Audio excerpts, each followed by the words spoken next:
Secretariat के बाहर जो है पंजाब के मुलाजमीन ख़वातीन और हज़रात की भारी तादाद ने अपने मामलात के हक़ में, अपने मुतालबात के हल के लिए हुकूमत पंजाब की मुलाजम कुछ पॉलिसियों के ख़िलाफ़ जो है वो धरना दिया हुआ है। और यहाँ पर हमारे साथ अकीका के मरकज़ी रहनुमा रहमान बाजवा साहब हमारे साथ मौजूद है। इनसे हम जानते हैं, सर बताइएगा कि आपके क्या मुतालबात हैं और हुकूमत पंजाब जो है वो मुलाजमीन को ख़त्म करने पर तुली हुई है, क्या कहेंगे आप? बहुत शुक्रिया जी। मैं आपके तवज्जुह से, मीडिया के तवज्जुह से पाकिस्तान भर की आवाम और मुलाजमीन को पैगाम देना चाहता हूँ कि यहाँ पे बहुत से लोग आए जो मुलाजमीन को ख़त्म करना चाहते थे या दीगर इश्यूज़ हैं। हफीज़ शेख आपके सामने है, कहाँ पे है नहीं पता। उसके बाद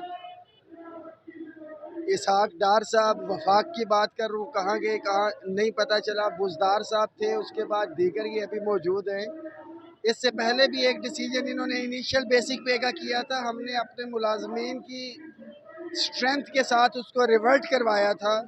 और एक दफ़ा फिर से जो लीव इन कैशमेंट का एक काला कानून इन्होंने नाफिज किया है, सिर्फ पंजाब के अंदर है, दीगर किसी सूबे के अंदर नहीं है।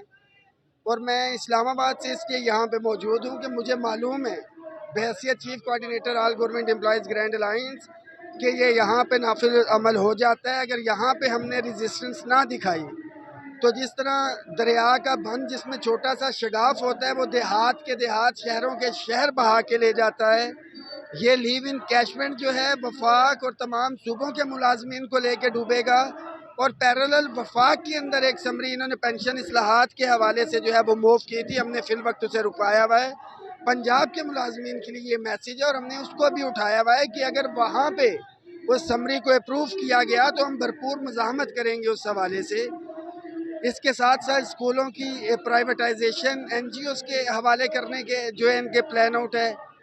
बड़ा क्लियर कट मैसेज है लीडरशिप की तरफ से कि किसी भी सूरत में हम यहाँ से वापस नहीं जा रहे। और कल पंजाब की तमाम यूनियन एसोसिएशंस ने जो अगीगा के प्लेटफॉर्म पे इकट्ठा हैं, उन्होंने मैसेज दिया हुआ है कि तमाम अपने अपने इजला के अंदर, तमाम DC ऑफिस के बाहर जो है वहाँ पे आज एहतजाजी मुजाहरे हो रहे हैं। तमाम सरकारी अमूर का जो है बायकाट किया और ये तब तक जारी रहेगा जब तक ये मामला हल नहीं हो जाते।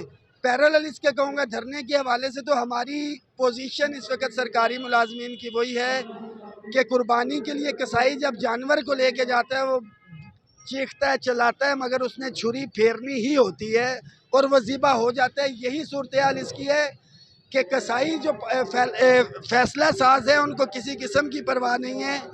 लटा तो दिया है उन्होंने, छुरी चलानी है। अब ये वक्त है कि हम कसाई को जब तक नहीं गिराते तो फिर काम हमारा भी हो चुका है। ये तख्त या तख्ता वाली सूरत हाल मुलाजमीन के लिए भी और कायदीन के लिए भी। अच्छा सर, इंतहाई इकदाम आप क्या उठा सकते हैं? हकीका इंतहाई इकदाम कहाँ तक जा सकते हैं?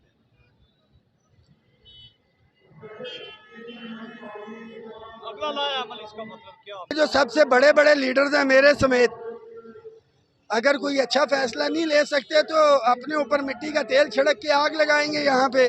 फिर लीडर किस चीज़ के हैं? हम एक मिसाल तो हम बने कि कम से कम हमने अपने हिस्से का काम जो है वो लाजमी तौर पे किया है। मुअज्जिन का काम, मौलवी साहब का काम अजान देना है, घरों से उठा के या दीगर जगहों से उठा के नमाज पढ़ाने के लिए खींच के नहीं ला सकते। हम अपनी तरफ से अजान तो दे रहे हैं, अगला काम फिर वो तालिबान वाले या कोड़े इस्तेमाल किए जाएंगे, मगर वो लीडरान के ऊपर इस्तेमाल किए जाएंगे मेरे समेत कि हम आगाही मुहिम जो है वो इस तरह से क्यों नहीं दे सके। मुलाजमीन का एतबार एतमाद तो नज़र आ रहा है और ये आखिरी इकदाम ही है कि तमाम इजला, तमाम स्कूल जो है कल जुज़वी तौर पे थे, आज भी जुज़वी तौर पे, मगर आज ज़्यादा बंद है। और बायकॉट होगा तो तभी है, बसूरत दीगर मुलाजमीन छुरी फिरने का इंतज़ार करेंगे। जी नाज़रीन, इनका कहना है कि जब तक हमारे मुतालबात जो है वो मंजूर नहीं होते, अकीका पंजाब जो है ये यहाँ से नहीं हिलेगी, नहीं उठेगी और अपने मुतालबात मनवा कर जो है वो हम यहाँ से निकलेंगे। जी।